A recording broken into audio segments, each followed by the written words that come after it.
Hi, good afternoon. Thank you again for joining us tonight. We are talking about Module 7 out of 9, so we're moving along here, which is really nice. We do have a bell work activity for you, so we're going to give you a little bit of time. You're going to be reading suggestions for establishing a positive classroom climate. You can click on that link in the chat. That'll take you to the reading. It's only about like a page and a half. And then what we want you to do is just choose one of those suggestions that you think you can better implement in your classroom. And we are already going to have you jot down your ideas into your Module 7 activities document. So you're going to be using that document a lot today, and that will help you out as you're writing up your Module 7. So go ahead and take some time to work on that. Can we resend the link? We sure can.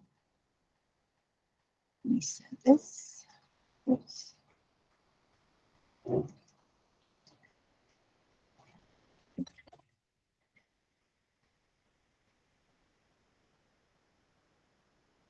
Oh, thanks, Shannon.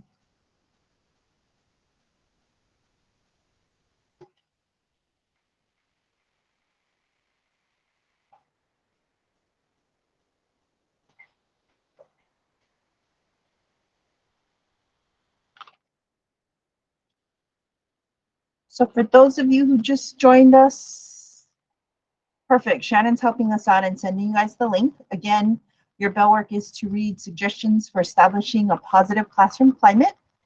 And then you're going to open up your Module 7 activities document already. And you are going to just jot down your ideas. Choose one suggestion that you will work on to better your and implement in your classroom. And these might be things that you're already doing, and that's awesome. But maybe there's some ideas there that you forgot about and you want to try implement. That's fine too.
Hi, Gracella and Melinda. Thanks for joining us tonight.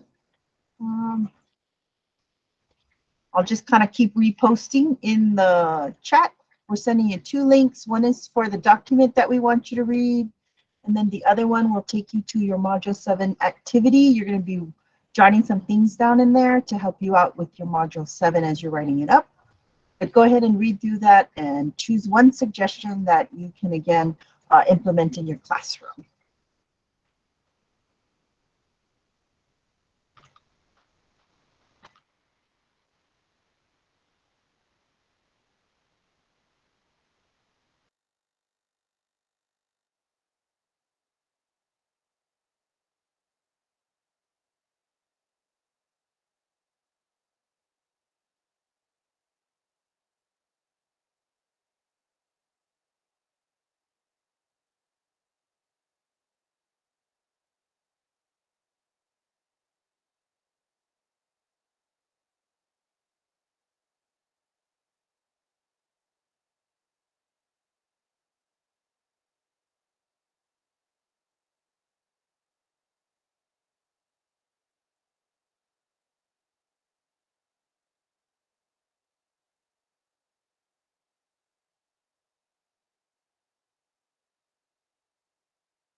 How are you guys doing? Does anybody, you guys pretty ready to go on?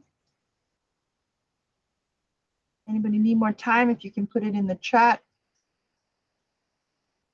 Yes, ready to go on? Okay, good to go. Okay, perfect. Thank you. Thank you. Perfect. Okay, so from the article, it does have these 7 suggestions in it. Can I just have a few people?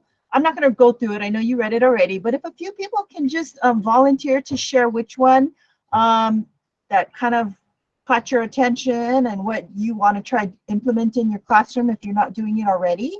Can I just have a few people share out?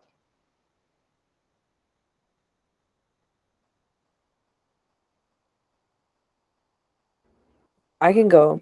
Oh, thanks, Ashley. So I picked live in the present. I try every day to like start fresh, but in teaching the 6th, 7th, and 8th grade classes, there's always those students that every grade level has that every like teacher knows, right? Those ones where you're like, oh yeah, next period. You have to like mentally prepare.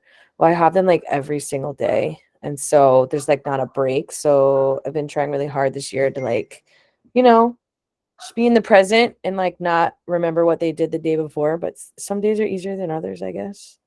Oh, I hear you, Ashley. Thank you for sharing. Christine, did you want to speak to yours? You said speaking calmly. Yeah, just remembering to not escalate with the kids, but to make sure that bringing a calming voice back to the classroom. Thank you, Christine. And maybe one more person? I can go. Thanks, I Anna. think making considerate or positive statements instead of always asking or accusing them of questions. I think sometimes in a frustrating moment, you can ask them like, why, what, ask them questions like that, but trying to turn it into a statement so they don't feel so bad about it. They probably already don't feel so good about the situation. So trying to de-escalate the situation that way. Oh, thanks, Cassie. And then somebody else raised their hand. Is it Ryan? Oh yeah, I had my hand raised, but I put it back down because you said only one more person. That's okay. You can share. We don't mind. I should just said use positive statements as often as possible. I think I do give them some positive feedback, but I don't think I do it as often as I should. And it makes sense. I like getting positive feedback or like hearing positive things about myself. So why wouldn't my students? So I think I really need to make a point to give them positive statements and feedback as often as possible. Awesome. Thank you. Thank you all for sharing. Okay, so hopefully this will help you out too as we are going through. On the module 7 in your write-ups, a lot of people like to refer back to this when they're talking about when they're reflecting in this module. So that's good. Just keep this on hand. Okay. All right. So this was what you just did for your bell work is one of the did you knows. We call it text to self connections. So again, it's kind of just bringing those things and bringing it back to what you know, to what you're reading. Okay. So tonight, yes, our module is called Establishing a Supportive Learning Environment and Communication Styles. I'm sure many of you probably know your communication style, but if not, we'll be reviewing those. And it's a good reminder because I think a lot of times we forget that there's students all learn in their own different ways and that we have to remember that as we're doing and introducing new lessons and giving them opportunities of how to share out. So this will be a good reminder to do that in your classrooms. Can I have somebody volunteer to read this quote by Phyllis Lerner?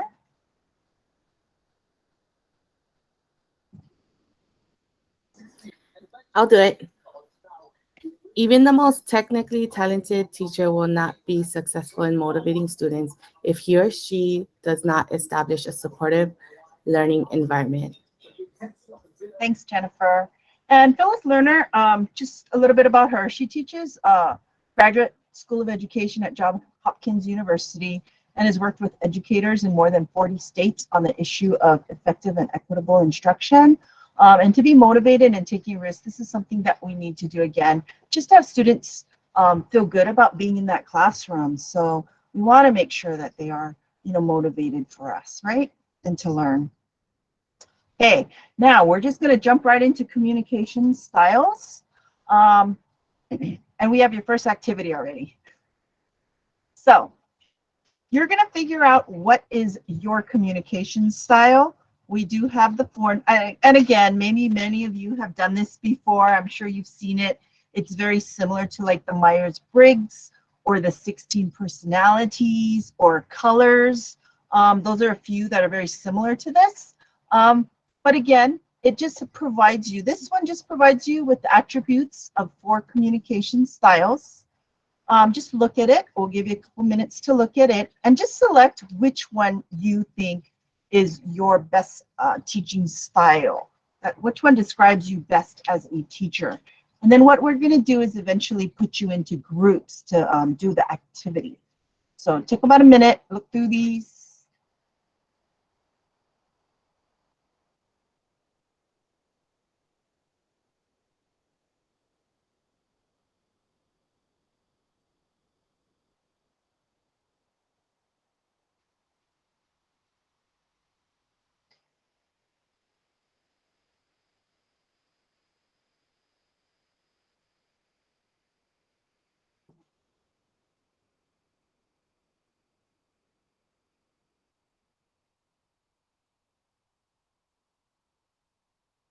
And then once you figure out which one you kind of fall more into, go ahead and just put it in the, let's just waterfall it into the chat.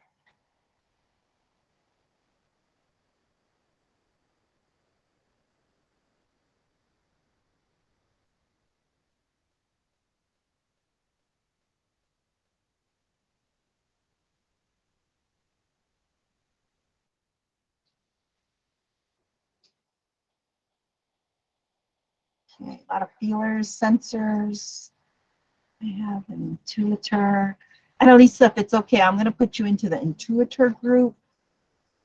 And we have a few sensors. Awesome. Okay.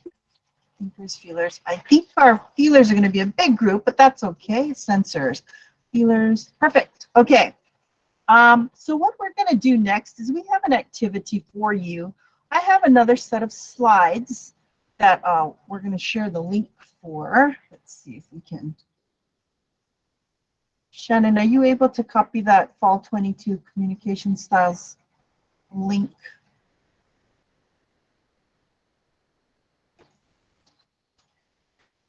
Otherwise, I think I can. Here we go.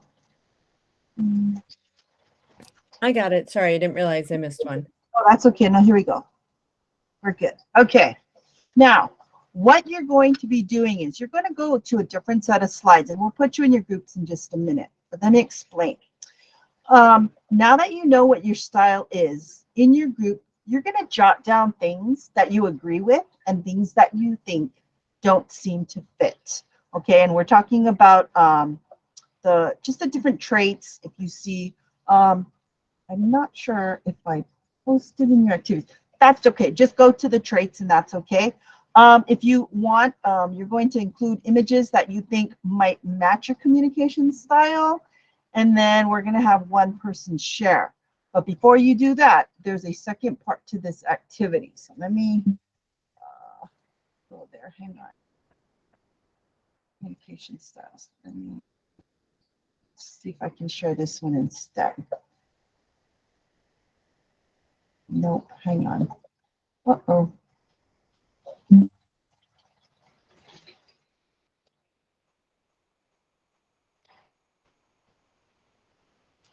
Okay, so the link will take you here, okay? And then what you're gonna see is I put the descriptors in here, and then my feelers, you're gonna go to this slide. And when you're done, you're gonna go next to slide 7. So you're gonna see if I can, you're gonna just tell me what traits you agree with, disagree with, and then you can put images in here that you think represent feelers. Intuitors, you're on this slide, thinkers the next slide, and then sensors the next slide. Okay, when you're done, kind of just scroll through the slides. This is slide 7, where it says it's going to take you to. This is the next part of your assignment. So For part 2, what you're going to do is think back to when you were a student. And then think back to those types of lessons that you thought were super successful as you were going through school. What kind of lessons helped you to learn, okay, for your certain style? So we wanted to see what helped build those lessons again so that it really made school enjoyable for you. And then think about those lessons or those teaching styles, maybe things that instructors did that you thought, oh, this really isn't helpful for me. I didn't learn great with maybe the way the teacher taught this assignment because. So those are the things that are blocking your learning style. So you're going to jot down your notes on the next set of slides. You're going to see here, just jot down the things that you thought build for your lessons as well as block. And then if you can just kind of select one person that can share out this slide. Okay? Does anybody have any questions about what you're going to do? You guys good? Okay. So again, this is your first activity on the first slide. And then you're going to find your slide, jot down your notes. And then this is slide 7. You're going to kind of read through this, think about when you were going through school, and then jot down the things that you thought are good builders and blockers for the feelers, okay? Or the intuitors, thinkers. So just find yours, and then you're going to jot down your notes in there, okay? Okay, we're going to give you, it's about 7:18. This is probably going to take a little while, so can we give you till maybe 7, let's see. We'll give you about 15 minutes, and then we'll check in with your groups to see how you're doing, okay? Christy, And then, can okay, my feeler group, we're getting everybody to come on back in. So you'll be the first ones to share. So hopefully you guys have chosen somebody to share on that first slide.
Okay, we're just waiting for a few more people to join us as everybody's coming back in. Hopefully you've decided on who's going to share. The nice thing about this module is it's all on you guys.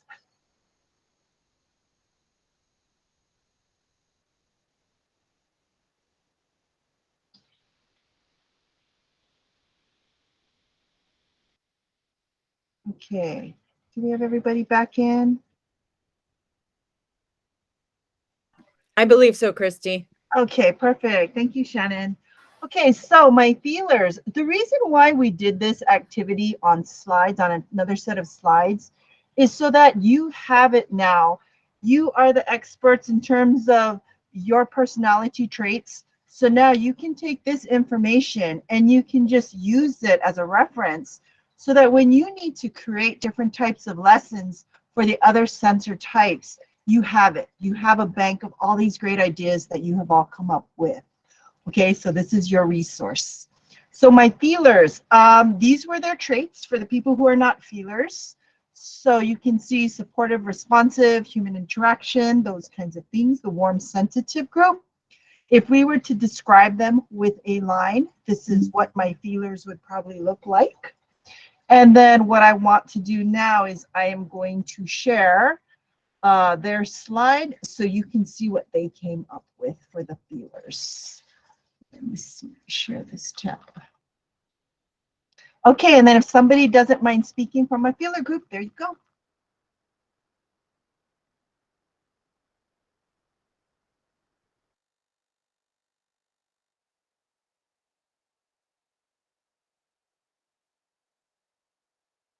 Okay, here we go. Sorry. This is the one where you had to list the traits if you agreed, which traits you agreed with, as opposed to the ones that you kind of disagreed with that was on that chart.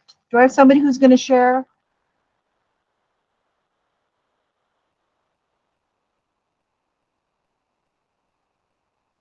My feeler group. I can share. Okay, thank you. No problem. So some of the common things that we agreed on is that we can be respectful and supportive, and that's something that is just part of the feelers category. And then something that we disagree is sometimes we're not 100% the way that we're supposed to, as defined by the picture and slide number 2. So some of the statements here are saying that we might not be always flexible, and then we do get frustrated, and like we might not be as influential as we think we are, and sometimes we just don't really like to listen. So something like that. So the point is saying that even though we agree with a lot of the things, but sometimes there are just times that we're not 100% the way that it's indicated the feeler is supposed to be. Thank you. Thanks so much for sharing. And then since we're on the feelers already, I'm going to go jump to the types of lessons that you said you do well with, as well as the ones that you said you feelers probably don't do as well with. If somebody else from the group wants to share, that's fine. Or if the same person, that's fine too. Do I have somebody who can share this slide? I can share. Oh, Clara. So I think we all agreed that it was more of a interactive hands-on lessons that we felt more engaged by and remembered the most. I know for myself, I thought back specifically to elementary school and the lessons that stood out to me. I was, definitely more engaged when the topics that were being taught were interesting, and maybe we weren't necessarily just doing our core subjects.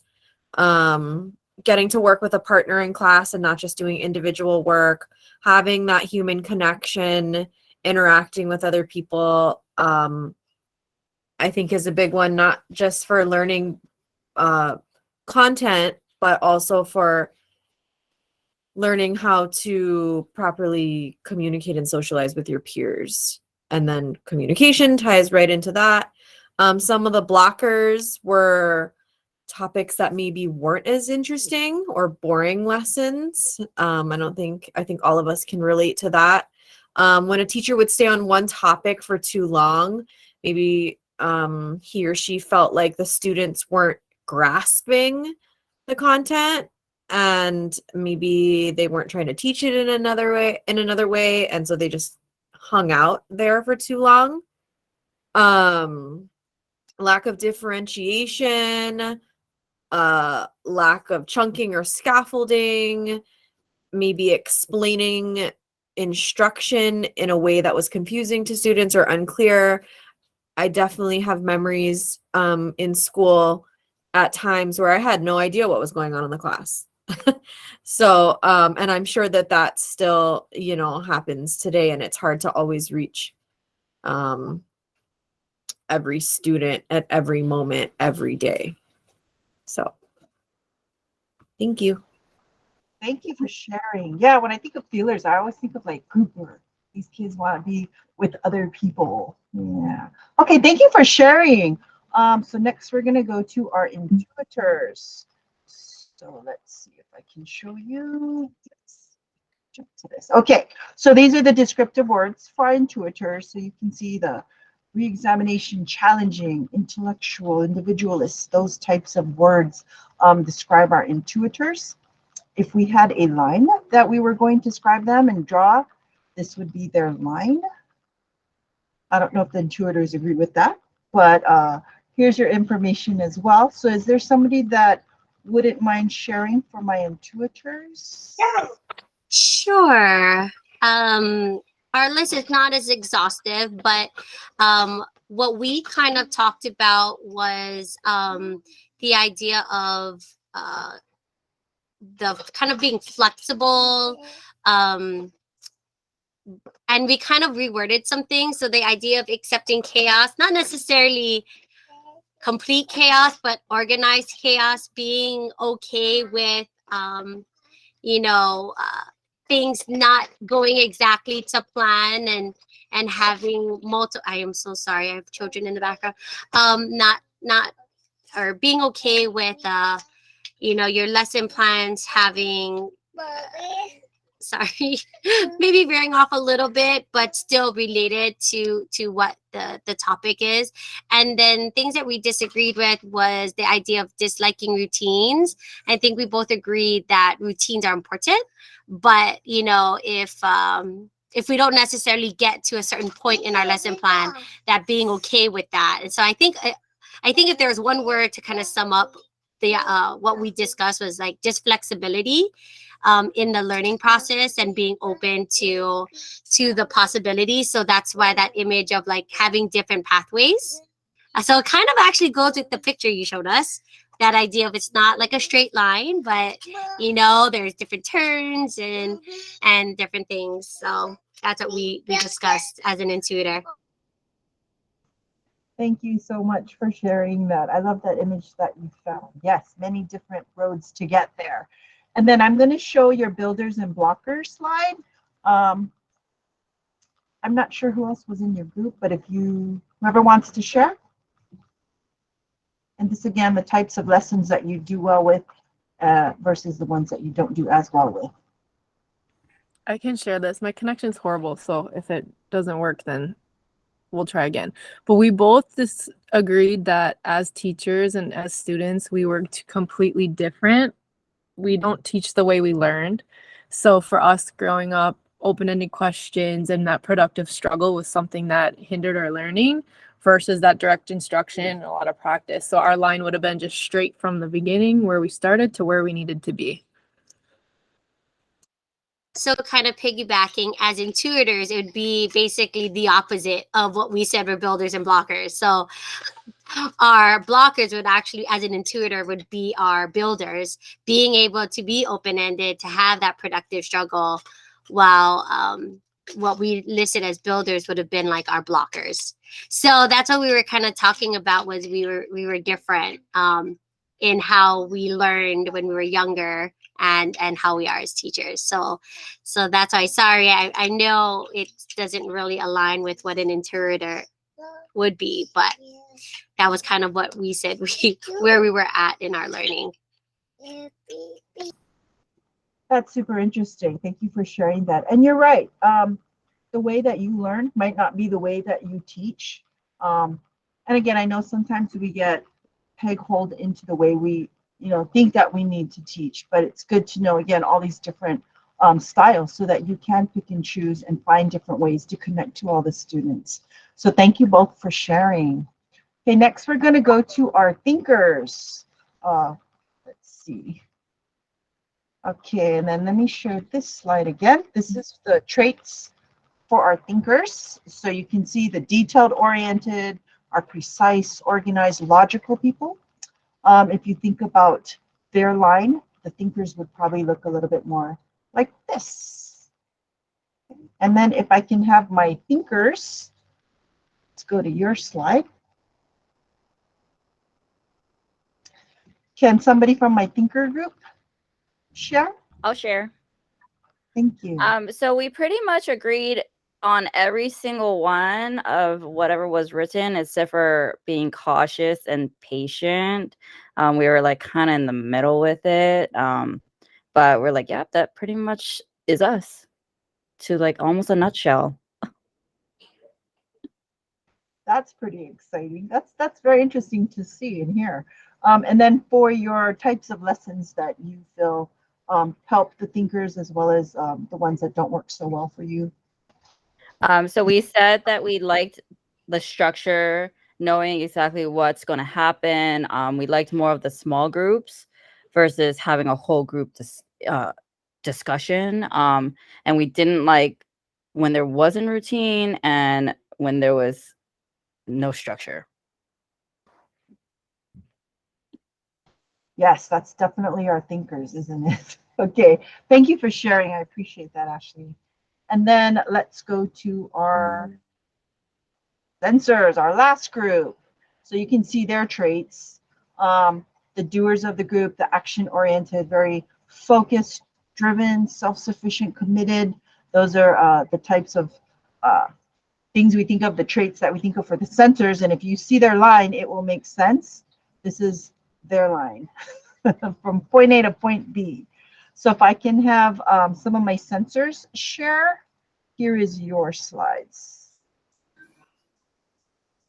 Okay, so can see here we all agreed on, I mean, we didn't write everything down, but pretty much agreed on everything. Independent, self-sufficient, determined, resourceful, focused, decisive, driving force. We're risk takers. There was one that I forgot what it was, but anyway, we didn't really disagree on anything. We questioned pragmatic. And then we said that, well, I said that, I'm gonna be honest. I said I don't like fluff. I just want to get straight to the point. And in our next slide, we discuss being simple, you know. Sorry, I'm moving forward already. Builders are opportunities to apply the learning, going on learning field trips, pretty much hands-on activities. We talked about actually seeing and doing what is expected, and then being able to do it on our own. But talking and working with other students helped us learn the skills and strategies. Hands-on activities, like I said, clear, to the point, without the fluff. Examples that goes with actually seeing, yeah, visual learners. I do, we do, you do, clear expectations, safe learning environment. And some blockers were lectures and only words, and that wasn't very fun. Copy from classmates without even understanding the work. And then independent worksheets were blockers as well. Thanks so much, Jennifer, for sharing about the sensors. And yeah, you're right. And I know some people had some conversations where they're saying, well, this kind of fits me, it kind of doesn't. And that totally makes sense, because you don't always just fit into one of these communication styles. There might be times too when you have a mesh of, you know, multiple different styles, and that's good, and that would be okay, because again, when you're in your classroom, then you do know how to tackle on all the different styles in your classroom. So thank you all for sharing. Hopefully you got a lot out of this activity. Okay. What I'm going to share with, we're going back to the original slides now. This is something that we've done before, like for the middle school. If you ever want to have kids do like a quick inventory to see their different learning style, this one works well. Again, this is something we do in the middle school. It's called a grape, orange, banana, melon.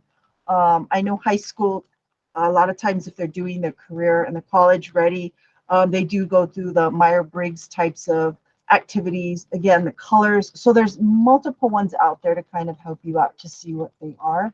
So we just provided this to give you a sample of one that you might be able to use. Okay. We're going to jump to our next activity. So this one, again, you're going to be doing straight onto your Module 7 activities document. But what I want you to do is just a quick write. So I'm just going to give you a couple minutes just to write down. Don't write sentences, just thoughts and ideas. But what did you learn about your style, and what will be the most important changes going forward that you're going to be doing as you're in your classroom with your students? So again, if you can just open up a tab and open up your Module 7 activity, and then I'll give you maybe 30 seconds to get there, and then 2 minutes, just a quick write. Just write down and jot down whatever ideas you have.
Okay, I'll give you maybe 30 more seconds.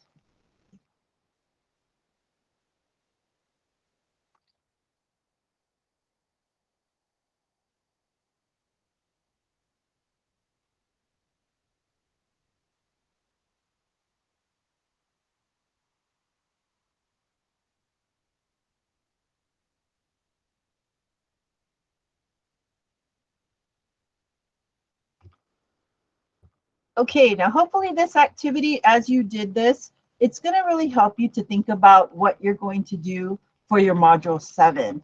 So we are going to ask you to choose something that you're going to change in the class. And again, it could be from one of the things that you read in the article beforehand, or it could be something from the learning styles. So is there something that, does somebody want to just share out maybe maybe a change that they're going to try do, maybe a different type of way to get students to respond for their lessons? Is there anybody that had an aha moment?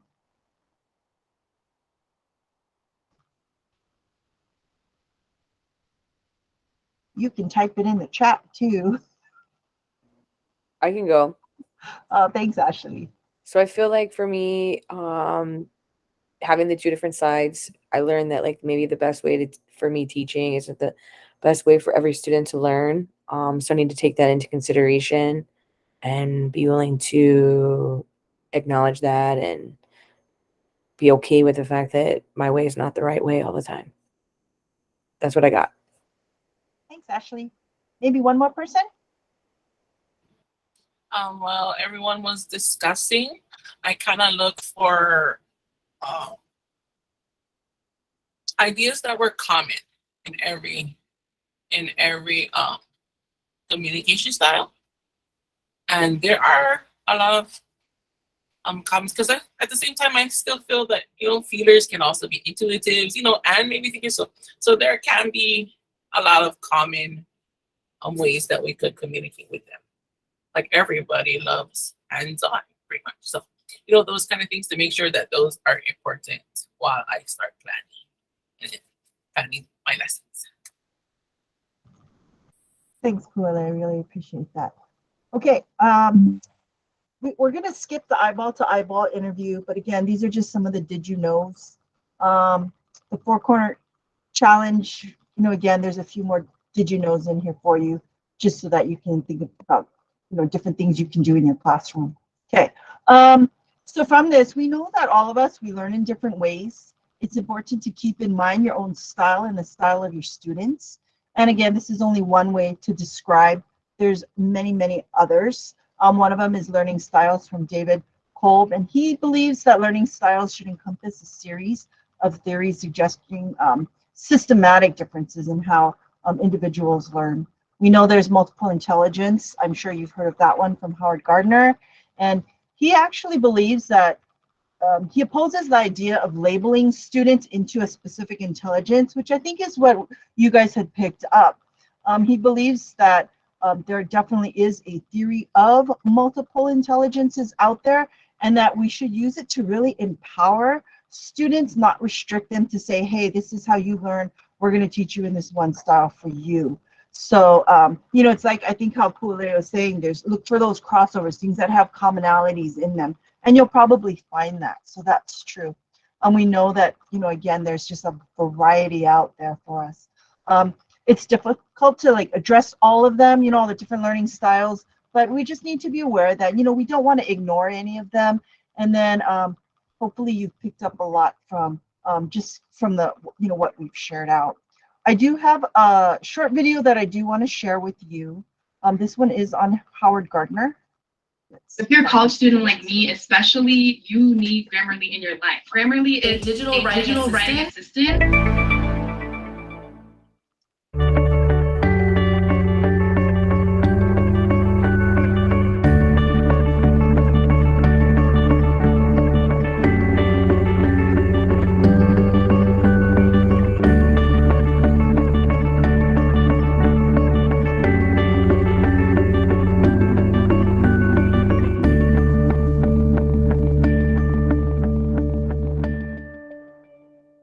Dr. Dr. Howard Gardner is an American psychologist and senior director at Harvard University. He has received numerous awards and is known around the world for his theory of multiple intelligences. The idea of multiple intelligences comes out of psychology. It's a theory that was developed to document the fact that human beings have very different kinds of intellectual strengths, and that these strengths are very, very important in how kids learn, in how people represent things in their minds, and then how people use them in order to show what it is that they've understood. If we all had exactly the same kind of mind and there was only one kind of intelligence, then we could teach everybody the same thing in the same way. Let's take a look at the 8 unique intelligences Gardner suggests. How do you learn best?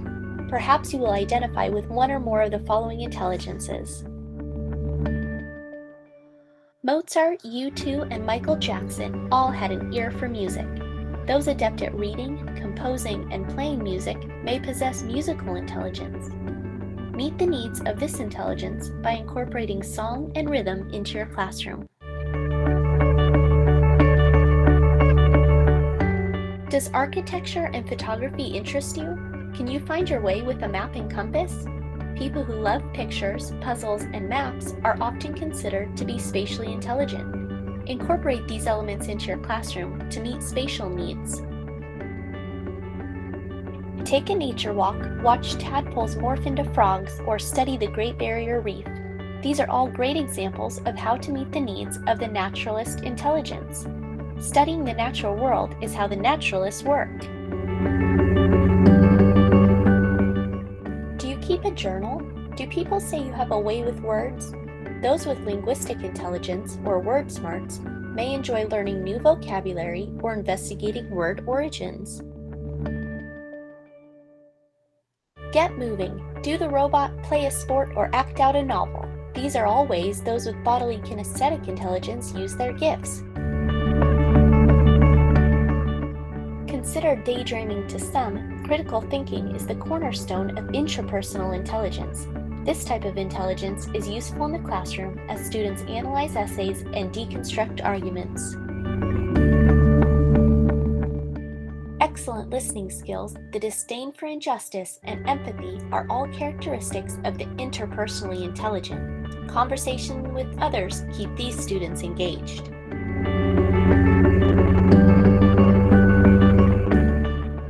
And finally, once considered the main concept of intelligence, logical mathematical intelligence encompasses a love of problem solving and strength of math and logic.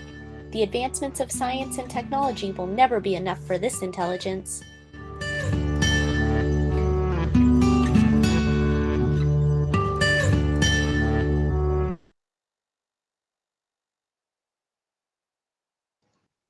Okay, we're almost there. Get my slides back. Okay, so now on to our portfolio assignment. Hopefully, again, when we show you that film, it's just to show you again just the different types of learning, again, your intelligences that link up as well with your learning styles. So hopefully you can just kind of blend, figure out what's going to work for your students and what's best for them. We always go back to that. Okay, for your portfolio assignment, what you're going to be doing is you're going to look at the activities that you did. That's why we had you write them all down on that one, module 7. And then it's a 3-parter. So part 1, what did you learn about your communication style and its impact on your classroom management? How does that affect your classroom? Okay. Part 2, what will be the most important changes you're going to make in working with your students? Just as, for some of you, this might be the refresher. That's fine. What kind of things are you going to do to improve on your communication styles now for your students? And then what impact do you think that these changes are going to have? And then the last part, explain how you think your understanding of communication styles may influence your success when you're facilitating your student learning. Okay, so hopefully nice and easy. And that takes us to all the modules that we have finished. So you can see that we are now toward the tail end. We only technically really have home and school communication. That's Shannon's last module here to show you. And then we're linking it in with the final module on that day as well, which is just going to be a big cumulative reflection. So there's not really that'll just be a quick one to kind of go through. So when you look at our dates, October 5th, which is a Wednesday, we know that is during our fall intercession.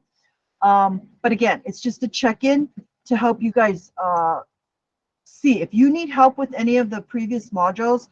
That's the time we're just going to be there. It's not it's just to help you with any guiding information that you might need.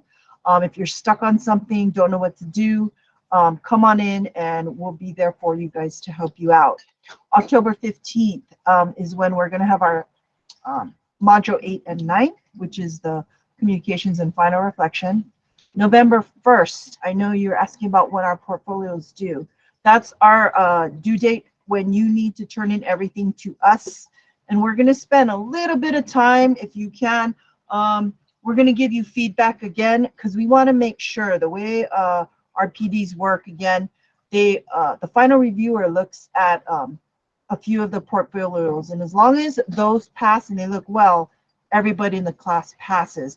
That's why we spend a lot of time giving you guys that feedback to make sure that your portfolios are spot on, so we don't have to worry about sending back anything and having anything rejected from the class. And then our hard date is November 27th, and that's when we need to submit those portfolios that were chosen to the final PD. Okay. So yes, again, that our portfolios, they are going to be due November 1st. So we noticed that, you know, we understand it's kind of a busy time.